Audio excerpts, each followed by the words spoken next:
specifically when it comes to my mom. I know she feels like the shunning is the way it has to be handled. Mother's the one that would never turn her back on her kids. She loves her kids dearly. So I know that she could not follow through on the shunning unless she believed Jehovah was endorsing it himself.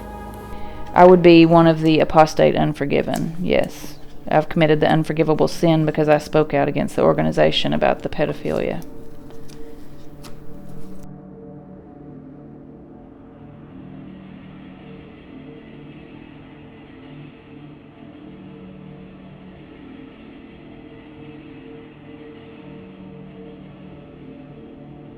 When I was disfellowshipped for homosexuality, my parents and other family members started immediately trying to take Marley from me.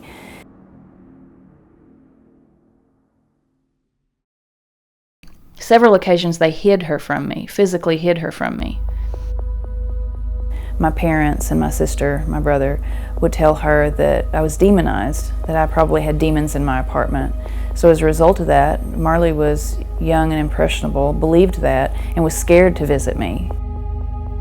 The text messages from Marley reflect what mentality they were instilling in her. You've chosen Satan, you're going to die.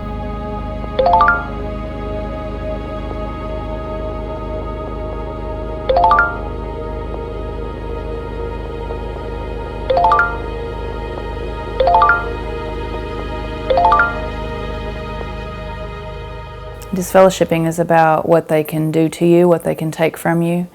You know that if you don't stay with the flock, there's this harsh penalty that awaits you. We're going to take everything from you, even your family. So I went into the police station to complain about interference from Jehovah's Witnesses in my parenting, and that's all I wanted help with. It all came pouring out when I started making the statement to authorities.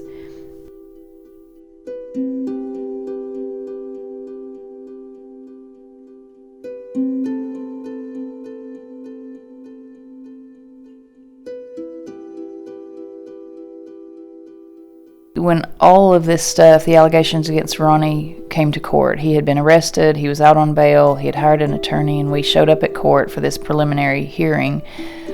This uniformed police officer takes us out into the courtroom, leads us out, and we look up, and Ronnie is there, his wife is there, my mom and dad are sitting next to him, and the other elders, a couple of which had been the ones to disfellowship him for the molestations, were sitting on his side.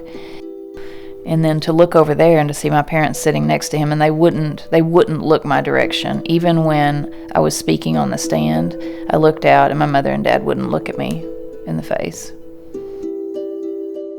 Ronnie Lawrence was absolutely forgivable because he, never missed a meeting. He never would speak out against the elders or the organization, and every moment of his disfellowship status, he was trying to get back in. So he had access to forgiveness where I did not, because I turned my back on the organization and spoke out against the way they had handled things.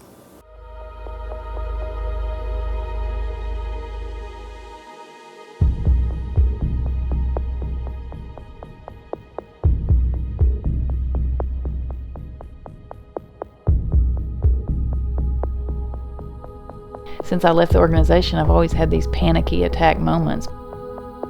And so I get ready and I go to the mall, and I thought I saw my mom. Well, this woman turned and it wasn't her, but I just had this, my heart started to pound. It brings me to my knees, like I miss my mother so badly, and I'm desperate for her to speak to me. And then when you realize she's not coming.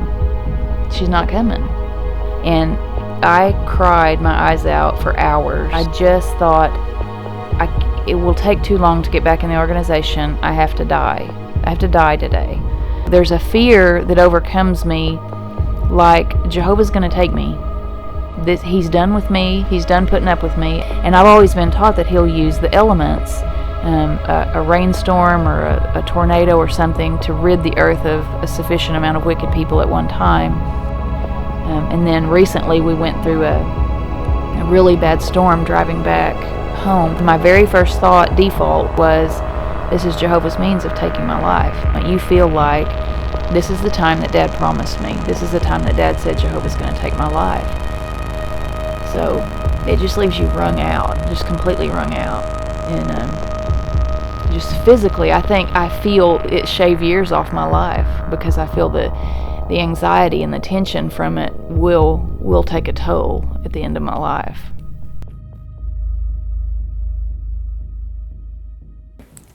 I was in the store the other day, and my parents were ordering a hamburger at the hamburger side, and I was over in the grocery side.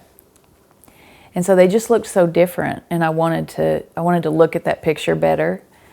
They were both facing me but didn't see me, and so I lifted up my cell phone to take a picture, and I was going to send it to Crystal and Marley.